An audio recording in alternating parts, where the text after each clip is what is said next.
This is October the 6th, 2012, and I'm R J Hender. You'll know me from my articles at morningliberty.com.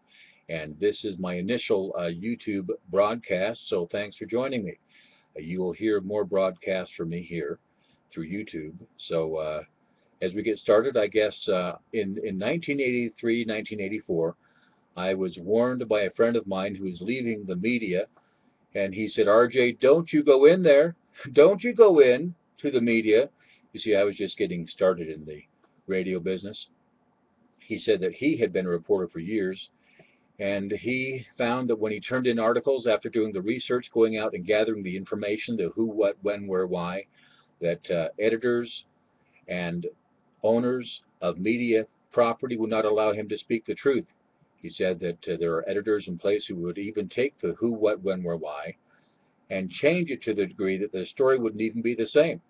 So all across America now, Americans are listening to the media, anchors on CNN, MSNBC, Fox News, and so forth, and we're not even getting the truth. We're getting a pasteurized version. And I made a promise then in 1983, 1984, that I would do everything I can to make sure that I would speak the truth. It hasn't been easy. For about 22 years now plus, I've been gathering information. I remember the first governor I interviewed. He was Governor Norm Bangerter in 1985, and we spoke for a while, and it was really thrilling, but I found that politicians on a regular basis will just tell us what they think we need to know. There's a lot of information that we don't get. You see, you and I, we have a right to know. We have rights of life, liberty, and happiness. And if we do not exercise our rights, then we in fact lose them. They are dormant, they are asleep, and that's a part of your responsibility and mine. In this part, I must give a thank you to the men and women who serve our country, who serve in the armed forces in every branch. And I know that men and women have already given their all so that you and I can have freedom. They have sweated for us, they have bled for us, they have given their lives for us, so that you and I, every freedom that we have has been paid for by people who have already come and gone.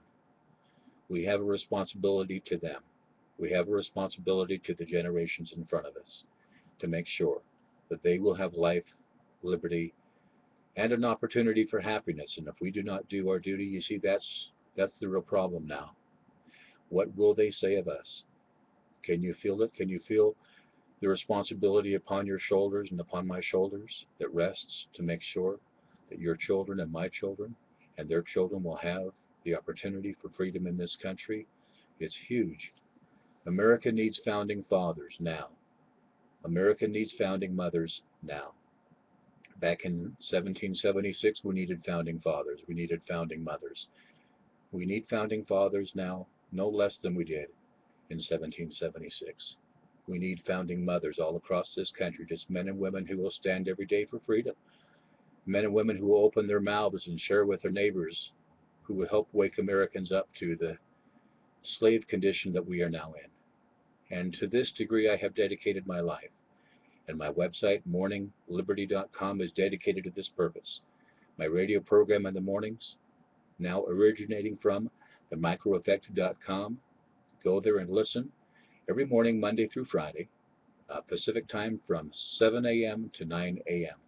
And you can listen in live as I continue to question people who have, well, they have intel to share that you and I have a right to know. You see, that is how I operate. We have a right to know. You or me, we could probably be a better president than the man who is now the president, Obama. We would be better secretaries of state. We would be better treasurers. We would be better members of the Congress in Washington, D.C. We would be better Americans than the imposters now who occupy positions in Washington, D.C. And even though we do not fill those positions, even if we are not now in the military, we have the responsibility to stand up for the cause of freedom. Ask not what America can do for you, but what you can do for America. You see, our country needs us now.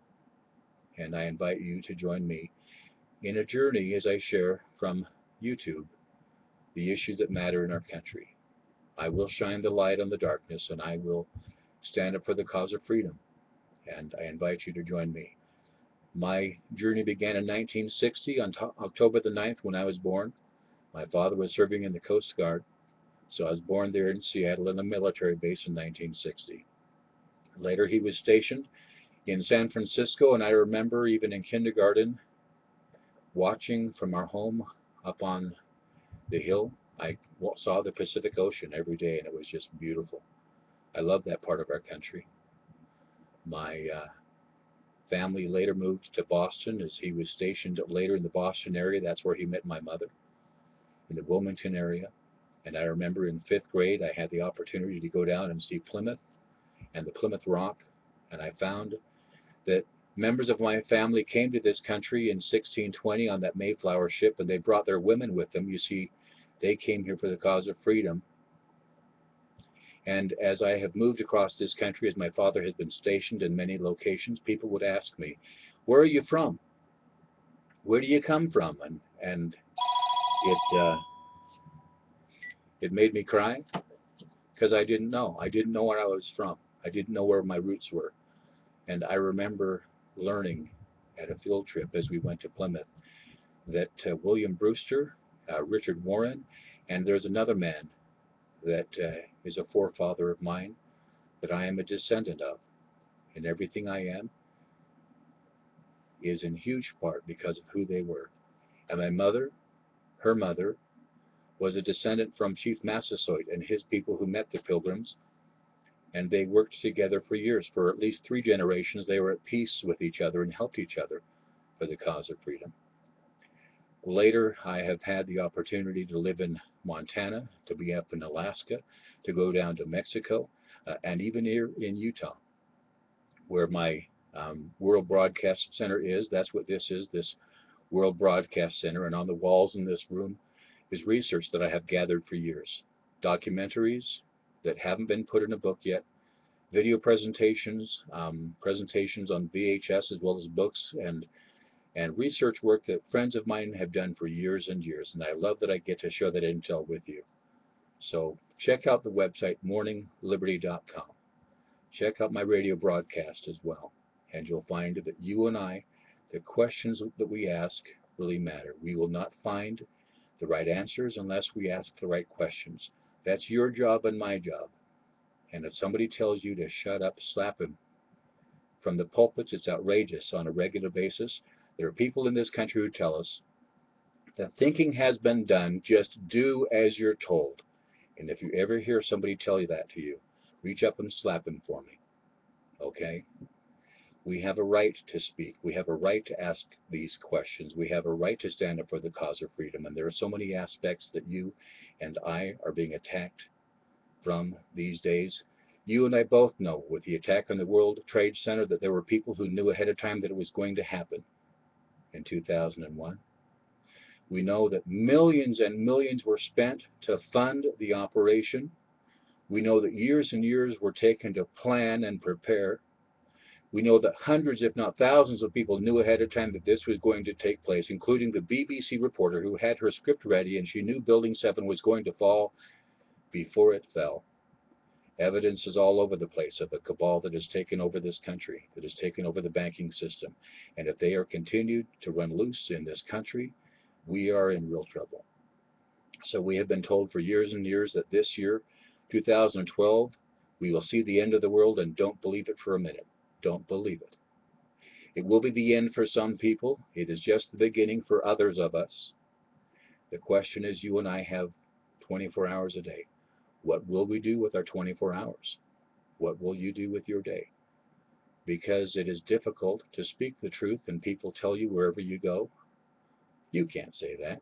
They get angry when you share with them the truth of what's happening around us. That's your job. That's my job, to speak the truth. We can't help whether people like us or not. We can't help whether people agree with us or not. Our job is to speak the truth. And people can think what they want. They can agree or not. It doesn't even matter. It is still our job to speak the truth. And there may be only a few of us who are willing to speak the truth. It's okay. It's okay if you are the one in your family. It's okay if you are the one in your congregation. It's okay if you are the one where you work who is willing to see. Yes, you see what's happening to our country. And yes, you have a responsibility to speak up. And sometimes people may not be ready to take the whole elephant. I mean, oh my word, there's so much. You don't have to shove the elephant down somebody's throat. Just plant a seed. Just bring up an issue. Wake up our neighbors. That's our duty. God will hold us responsible for what we do with our lives, for what we do every day. And I invite you to join me at morningliberty.com, at my website, also with these broadcasts that will begin now on YouTube. Again, I'm R J Hender. That's Robert Albert Hender, Jr. I began going by RJ years ago. I was invited to go national about 4 years ago. Again, I've been in the radio business for about 22 years. I have been doing my best to speak the truth and to shine the light on the darkness. There is no pay for what I do. It's been very frustrating, not even knowing where I will find the wherewithal to keep the lights on. I have been threatened with being evicted so many times. I've been threatened with them turning out the lights, with them turning off the electricity and turning off the heat. But for years I am dedicated to this. I am dedicated to speaking of the truth, to asking questions so that you and I can have an opportunity, so our children can have an opportunity for freedom. That is your responsibility and my responsibility. Thanks for joining me. I look forward to seeing you more. I'm R J Hender. God bless.